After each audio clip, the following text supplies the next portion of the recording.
Uncle, আমাদেরকে এক plate ডিম দিয়ে খিচুড়ি দিয়েন। আচ্ছা, এই যে স্যার আপনারটা, তোমাদেরটা। ঠিক আছে আঙ্কেল।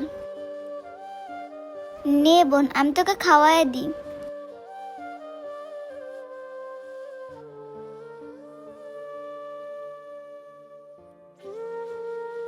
আপু, তুমি খাবা না? খামো রে বোন, আগে তোরে খাওয়াই স্কুলে দিয়ে আসি, তারপর আমি এসে খেয়ে নিব।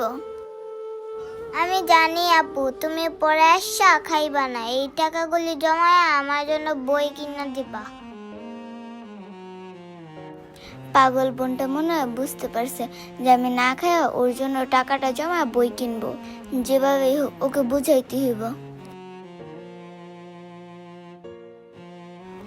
আপু, আমার খিদা মিটে নাই, তুমি আমার জন্য আরেক প্লেট খিচুড়ি আনো। বোন রে, এখন তো আমার কাছে 8 টাকা নাই, দুপুরে আমি তোকে পেট ভরে খাওয়াবো। আমি জানি আপু, তুমি আমাকে স্কুলে দিয়ে আর খাইবা না, যেভাবেই হোক আমাকে কিছু একটা করতে হবে। না আপু, আমার অনেক খিদা লেগেছে, আমি আরেক প্লেট খাবো। তুমি আমার জন্য আরেক প্লেট খিচুড়ি আনো। বোন রে, তোকে বললাম না আমার কাছে আর 1 টাকাও নেই। আমি তোকে কথা দিলাম দুপুরে আমি তোকে পেট ভরে খিচুড়ি খাওয়াবো। না না আপু, আমি এখনই খাবো, আমি দুপুরে যাই না। মামুনি, ও যখন কান্না করতেছে তুমি ওকে আরেক প্লেট খিচুড়ি নিয়ে দাও। আঙ্কেল, আমার কাছে আছে তো মাত্র 50 টাকা, তাহলে আমি ওকে আরেক প্লেট খিচুড়ি কিভাবে খাওয়াবো? কেন মামুনি, বাসা থেকে তোমাদের বাবা মা তোমাদের টাকা দেয় নাই?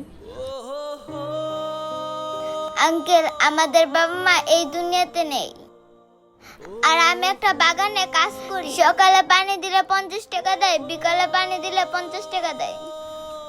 এই টাকা দিয়ে আমি আর আমার ছোট বোন 2 বেলা 2 মুঠো ডাল ভাত খাই। আজকে আমার বোনের একটু বেশি খিদা লাগছে, তাই ওরা পুরো খাবারটা খাওয়াই দিছি। কি বলো? তাহলে তো দেখি তোমরা অনেক কষ্টে দিন পার করতেছো।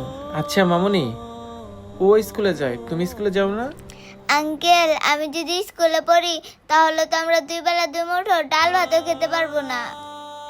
আমি কাজ করি বলে আমি আর আমার ছোট বোন 2 বেলা 2 মুঠো ডাল ভাত খেতে পারি। খাওয়ার পর যে টাকাটা থাকে সেটা দিয়ে আমি ওর স্কুল খরচ চালাই। আঙ্কেল, এবার বলেন আমি কিভাবে স্কুলে পড়ি? আঙ্কেল, আমার অনেক ইচ্ছা জাগে, অনেক শখ হয় স্কুলে পড়ার জন্য, কিন্তু নিষ্ঠুর এই নিয়তির কাছে আমি হেরে গেলাম।